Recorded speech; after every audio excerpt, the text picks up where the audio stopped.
Well, good afternoon, or good evening, I think, everyone, and welcome to this special event. The title we gave this afternoon was Will Government Debt Cripple Australia's Future? Our guest this afternoon, Professor Bill Mitchell. Now, Bill is, of course, not just Chair in Economics at the University of Newcastle, but he's also Docent Professor in Global Political Economy at the University of Helsinki. He's also a founder of something called modern monetary theory, and we'll be hearing quite a bit about that as we go along. So MMT for short, if we talk about that. So Bill, if I could just start with this first question, which I've drawn up here. In the audience this evening, there are many people for whom macroeconomics is a complete mystery. So I'd like to start by getting the basics right. In your textbook, you say that macroeconomics has been taught wrongly. Can you please explain macroeconomics and why we've got it wrong? Well, that's a very big topic, and Graham, thanks for inviting me, and to your team for putting this together, and to all the people who took the time out this afternoon in our lives, busy lives, to come along and participate. So what's macroeconomics? Well, macroeconomics is really the study of what we think of as the broad aggregates. And I'm aware that we're talking today in layperson's terms rather than any technical sense. But we study the big picture. Macroeconomics is about total national production and trade and inflation and total employment and those sort of big aggregate questions, whereas microeconomics is about the study of individual behaviour and individual firm pricing or individual consumer decision making. So quite different canvas to study on if you're a macroeconomist like me. Now, the big sectors in the macroeconomy are the private domestic sector, which we think of as all the firms and households, and they spend and save and invest. The firms invest in productive capacity and households consume and save. The other big sector is the external sector. So that's our exports and imports, and also what we call net income flows. So these are capital flows in and out, interest payments, income, dividend payments, and those things. And the third big sector, of course, is the government sector. And the government, of course, spends and taxes and issues the currency, and the government, in an aggregate sense, is the consolidation of the treasury function, the fiscal function, the spending and taxation, and the central bank function, which is the monetary policy function, and that is setting interest rates, typically, managing the interest rates in the economy. So they're the big sectors, and what macroeconomics essentially does is study how those sectors interact, making their own decisions, and the actors within those sectors making the decisions, and what are the consequences of those. And why we've got it all wrong, in a nutshell, is that we assume that the government sector is really like a household. So for most people, it's how governments spend and what the capacity of government is very opaque.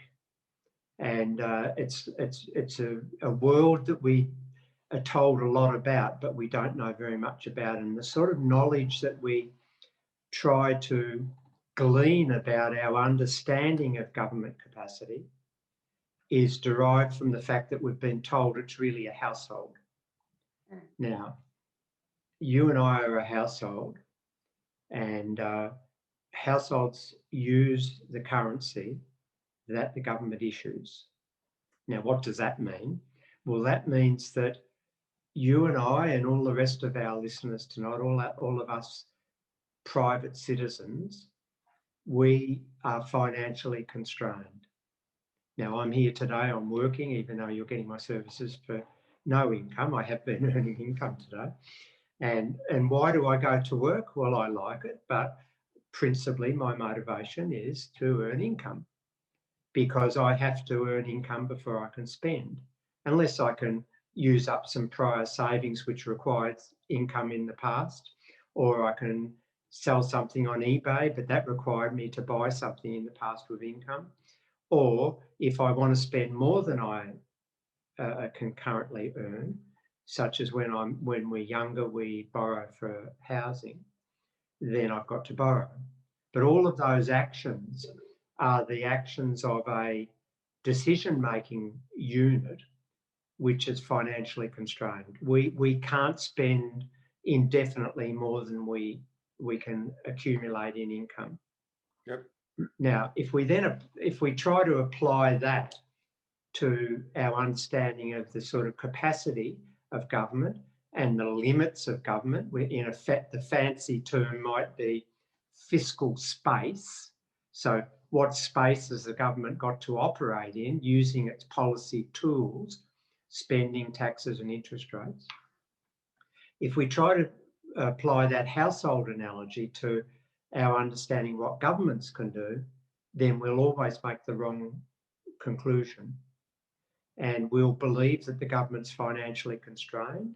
We will believe it has to raise taxes to spend. We'll believe that if it runs deficits, that means it spends more than taxing in any one year.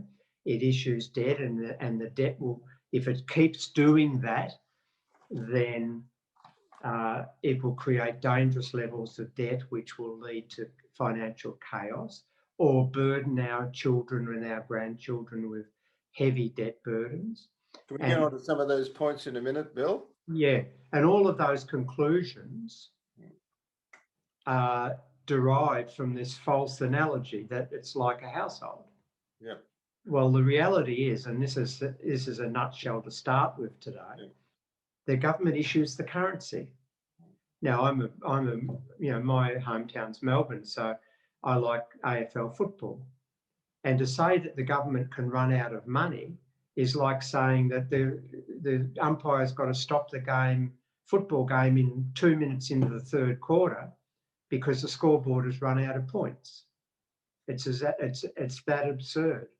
And so what we understand about the government, like Australian government, is that it isn't financially constrained. That's the differentia specifica of the government versus non-government.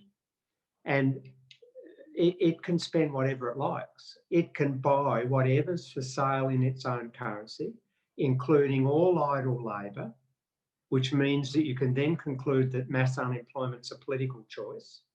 They've made that choice politically. And so then you're teased, because you've got to ask questions, well, can it just go wild and spend unlimited amounts? Well, it can financially, because government spending is operationalised by the Treasury sending a message to the Reserve Bank to type some numbers into a computer.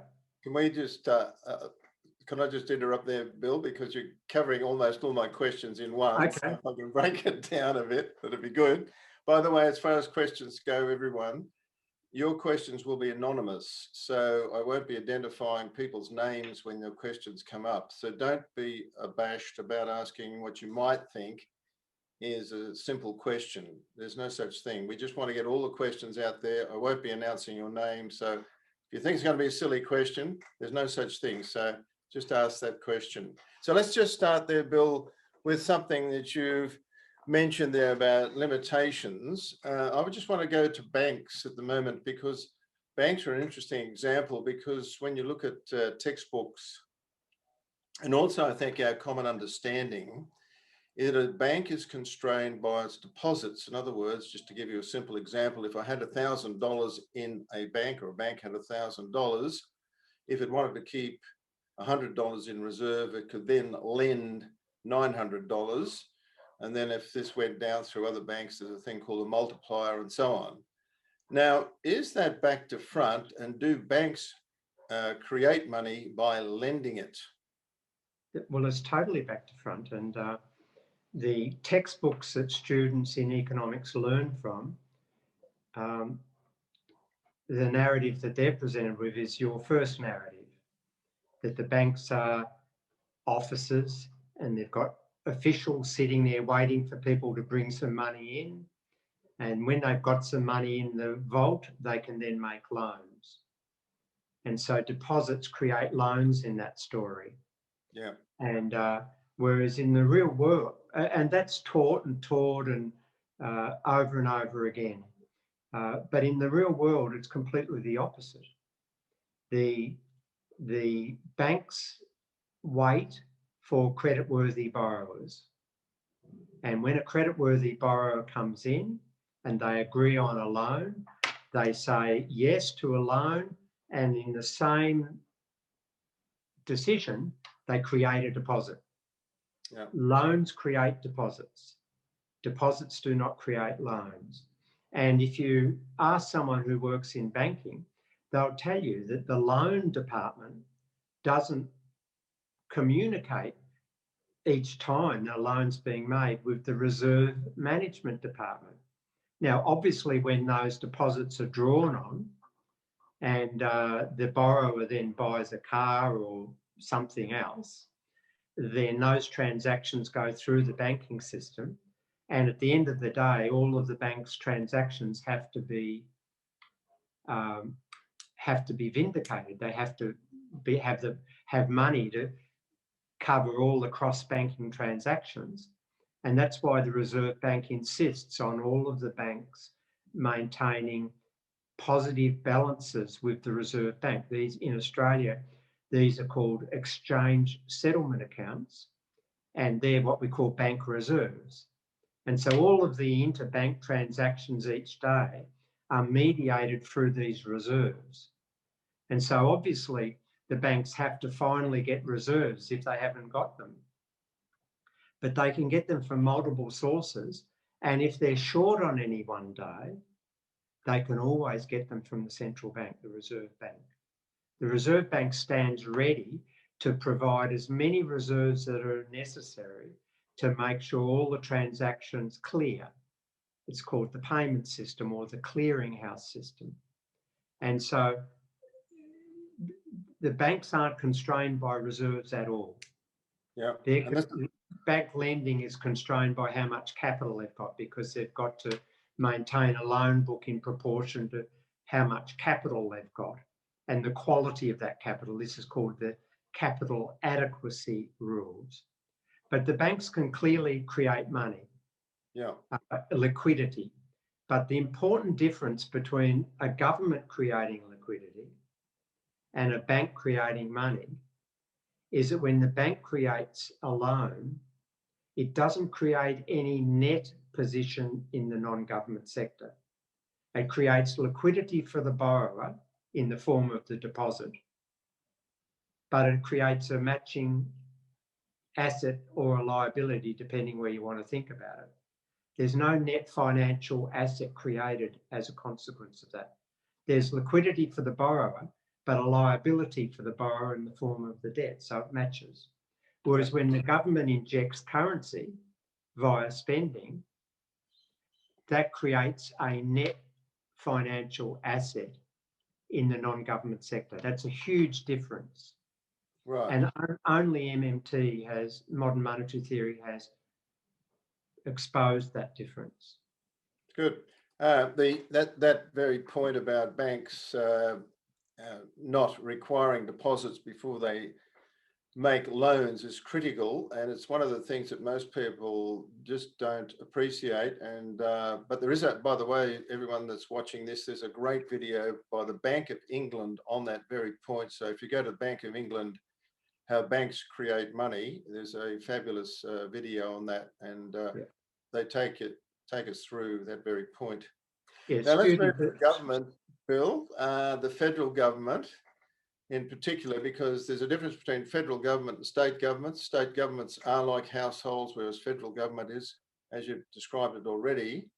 There's three agencies in the government that play a major role in the economy. And I think unraveling these three, which you started on before, but I think coming back to this now would be great. And the three are the taxation department. We all know what that does, takes our money via various forms of taxes, including income tax. The Treasury Department. The Treasury Department is one we don't hear a lot about, yet it's so important because it disperses funds to the various departments, education, social security, and so on. And then the Reserve Bank.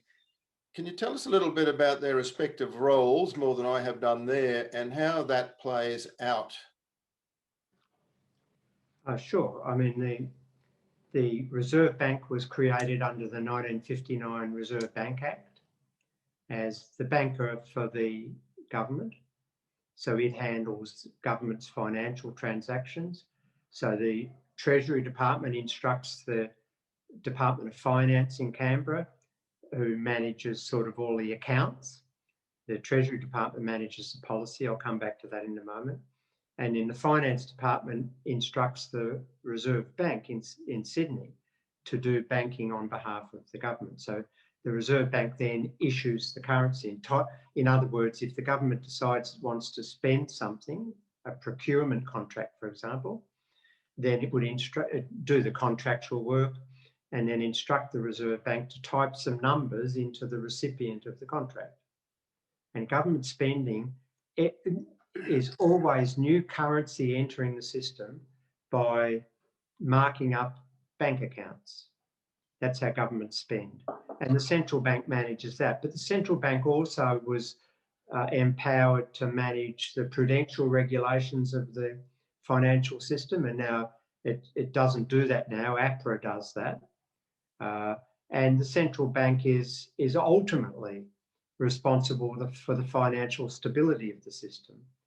And so if there was a huge, like there was during the global financial crisis, where the big four banks were within a few days of going broke because they couldn't turn over they were trying to get wholesale funding to maintain liquidity. And of course, the wholesale funding markets dried up very quickly after the Lehman's crash in October 2008.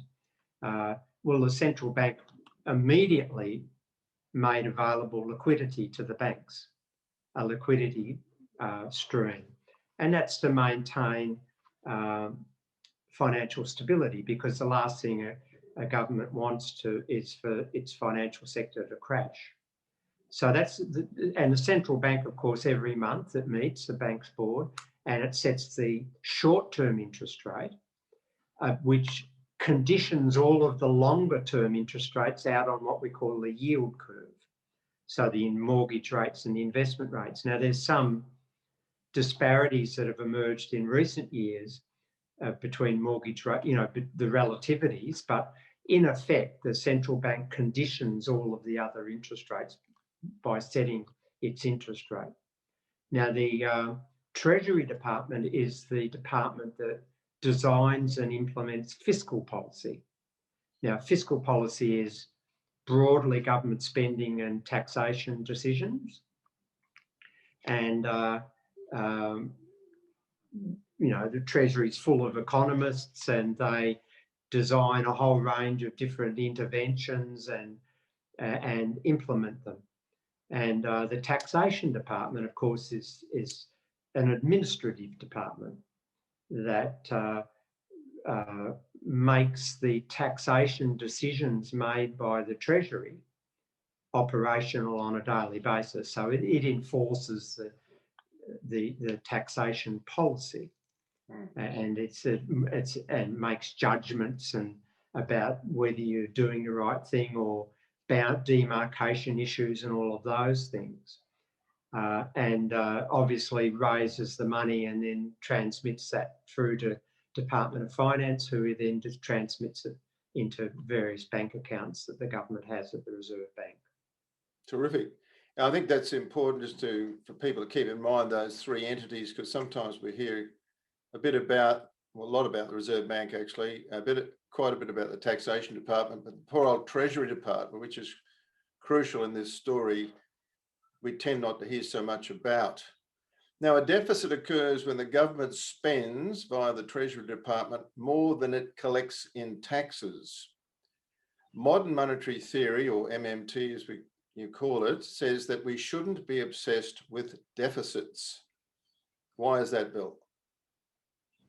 Well, deficits are just an accounting statement, and they just tell you what the balance of the flows in and out of the economy by currency operations are in any particular time you want to measure them. And whether you're running a 2% of GDP deficit or an 8% deficit or a 2% surplus, you can't make any assessments on those financial figures without understanding context. Now, what I mean by that is that you've then got to ask the basic question, well, what's the purpose of fiscal policy? Why do governments spend and tax? And quite obviously, it would be a facile answer to say, oh, to run a particular fiscal balance. That would be nonsensical to think that. Yet that's what we're trained to think like. And when you ask, well, what's the purpose of fiscal policy? It's to achieve functional outcomes. What are they? High levels of employment, quality employment, good public infrastructure, good health systems, good education systems, other forms of infrastructure, water, power, any of the things that we want governments to do on our behalf as our agent that we can't do ourselves very easily. So the purpose of fiscal policy broadly is to advance well-being. Now, then you've got to say, well, what's the context? Well, this is where it becomes really, really important, because let's just say that the private domestic sector wants to save some of its income. So we all go to work, we're producing things, they get sold, gross domestic product is produced, and that generates national income. But we don't want to spend all of the income we earn in the next period. We want to save some. Now, that means that we're not recycling the level of income that was commensurate with a certain level of employment and production. We're withdrawing it. And if nothing else happened, then the economy would go into recession fairly quickly, because the level of income, the level of spending next period wouldn't be commensurate with the previous period's output and income. And that means firms would start seeing inventories not selling. They would be basing their inventory decisions on last year's production, but we're not spending as much. And so then they'd start laying off workers, the incomes would start falling again, and blah, blah. Mm-hmm. So this is that's the context. If the private sector wants to save, then something has to fill that spending gap. Yeah. Something has to finance that spending gap. Now, it could be an external surplus. In other words, we're exporting more than we're importing. And Norway's in that situation. So that's an injection of spending from the rest of the world into the economy. But for a country like Australia that typically runs an external deficit, more in trade. Trade deficit. No, our trade at the moment is in small surplus, but because we import capital, we pay a lot of income flows in the form of profits and dividends to foreign companies. And right. So the external balance is measured by what we call the current account. Yeah. And the current account is typically in deficit, typically around 3% of GDP. Right. So that's what we call an income drain from the economy. So if you want the private domestic sector to save a little bit, and you've got an external drain from the trade and income flows, then you have to run a deficit, yep. A government deficit, Otherwise, you'll have recession. And so how we understand and evaluate whether the deficit's appropriate or not is it achieving the functions of fiscal policy? And so if you've got mass unemployment, you know that given the decisions of the private domestic sector and the external reality, then if you've got mass unemployment, you know that the fiscal position is too mean. The deficit is not large enough.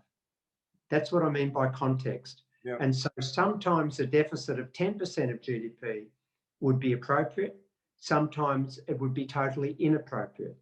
Other times a surplus of 2% might be appropriate if you're Norway with a big external sector on the North Sea gas and oil. But usually, and particularly for Australia, we have to run continuous fiscal deficits to maintain stable growth and not rely on increasing household debt to sustain growth, which is unsustainable. Very good. Yeah, that's bringing us back to the difference between the household debt and the federal government's debt and deficits. Are quite different. Now we come to the Reserve Bank, if we can, one of those three players, and it to fund some of these the expenditure by Treasury. Treasury sells bonds to the banks, and the Reserve Bank buys the bonds from the banks. That's a crude description of what happens. What's a bond? Basic question. Well, a bond is an asset that the government offers, which is an interest-earning asset, which has some sort of fixed duration to it, like maybe 10 years. So the person who buys that bond will get some interest return for 10 years, plus the principal back after 10 years. Yeah. Now, the way in which bonds are issued by the Treasury Department through an arm they call the Australian Office of Financial Management, and the AOFM arranges these bond auctions in what we call the primary issuing market. Now, basically, this is a market of a very select group of market makers. So they're financial institutions like banks and other investment organisations, and they participate in an auction for the debt. And once that debt is issued in the primary market, it then becomes tradable in the secondary market. And that's the market where the super funds are buying, and you and I can buy government bonds whenever we want to, if we wanted to.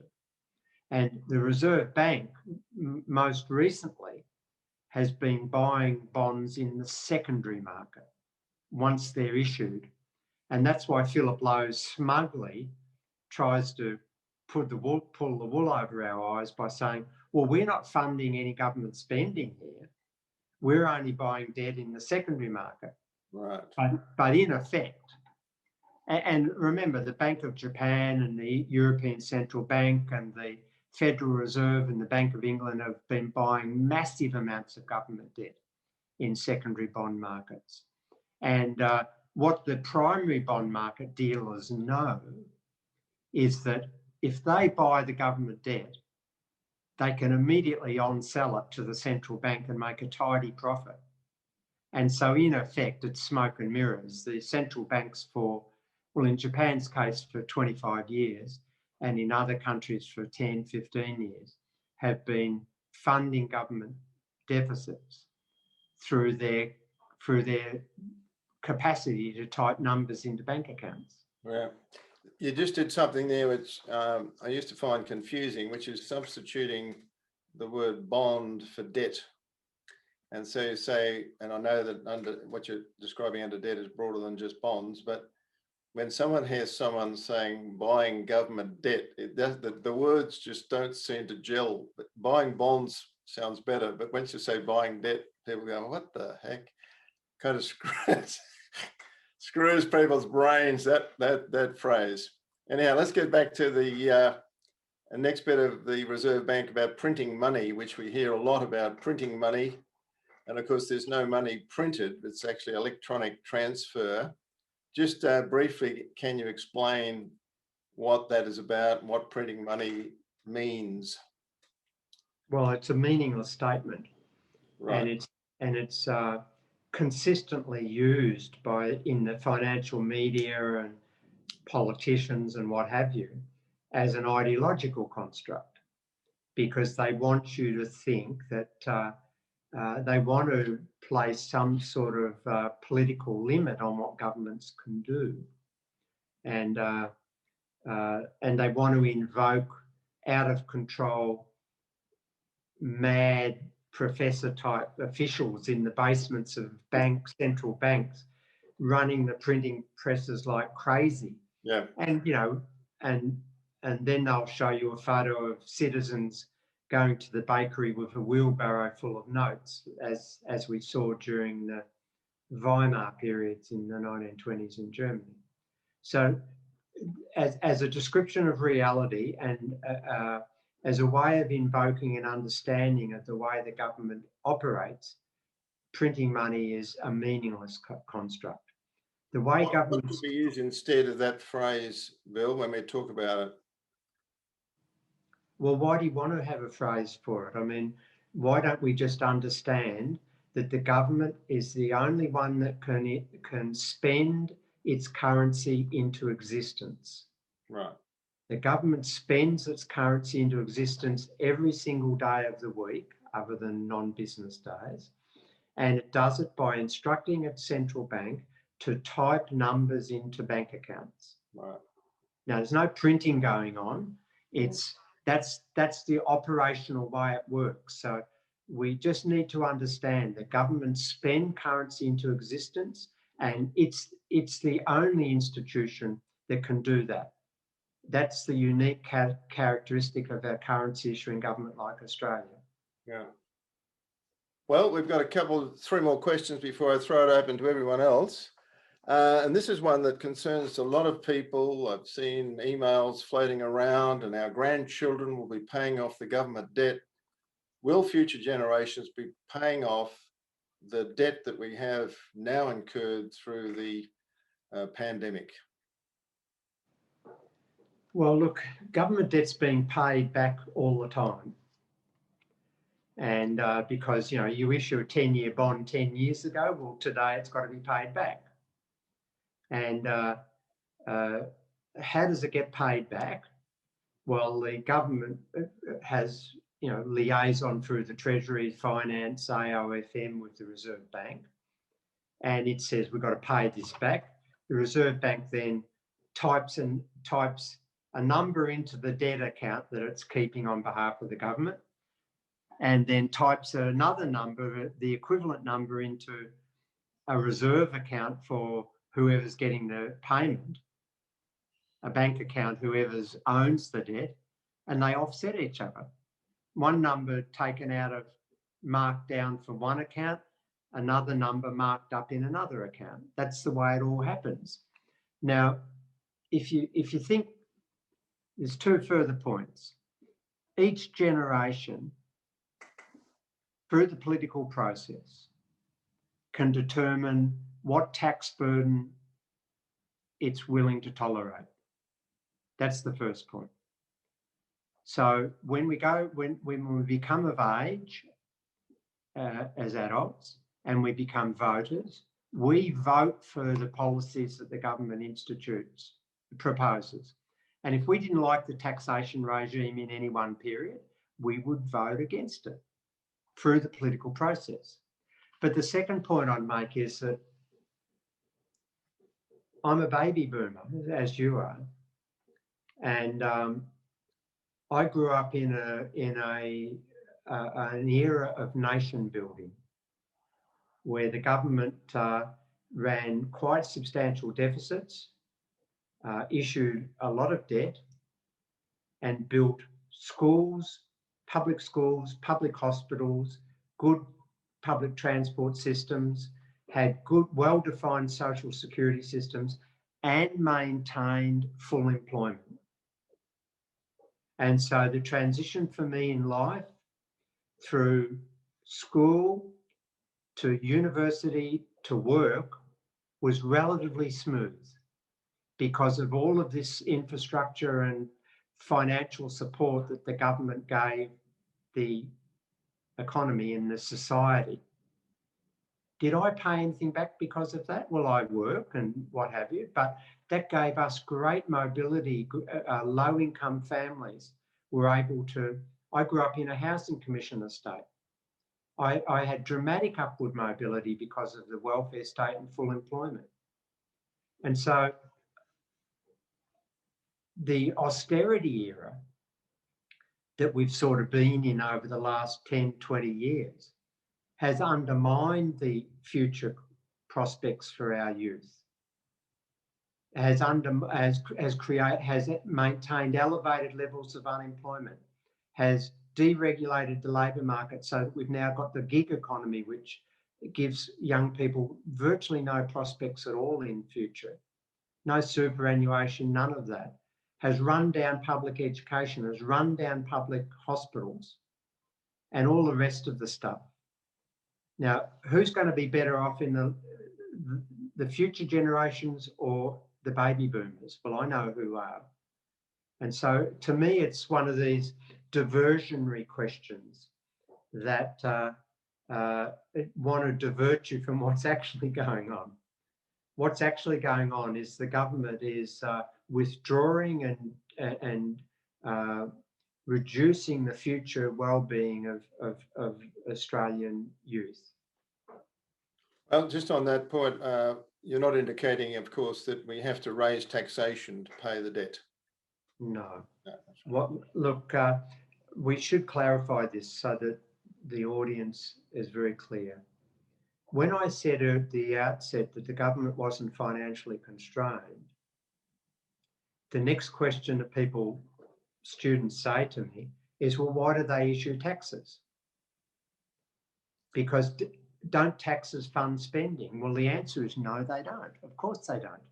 Taxation plays a number of roles, so they can play allocative roles, like taxes on cigarettes because we don't want people to smoke, or taxes on carbon because we want to direct spending away from carbon-intensive resource use.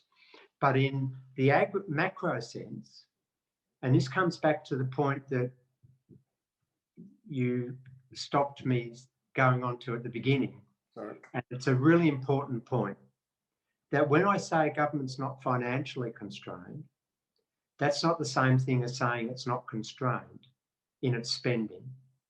And so the question is, what constrains government spending? Well, what constrains government spending is what it can buy with that spending. And we talk about a real resource constraint. So take two quick scenarios. First scenario, we've got all the resources being fully employed. All the workers have got jobs, all the capital equipment's being used.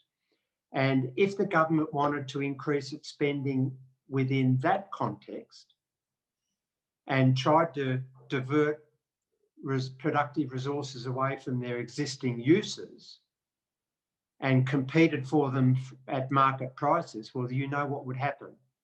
There'd be inflation.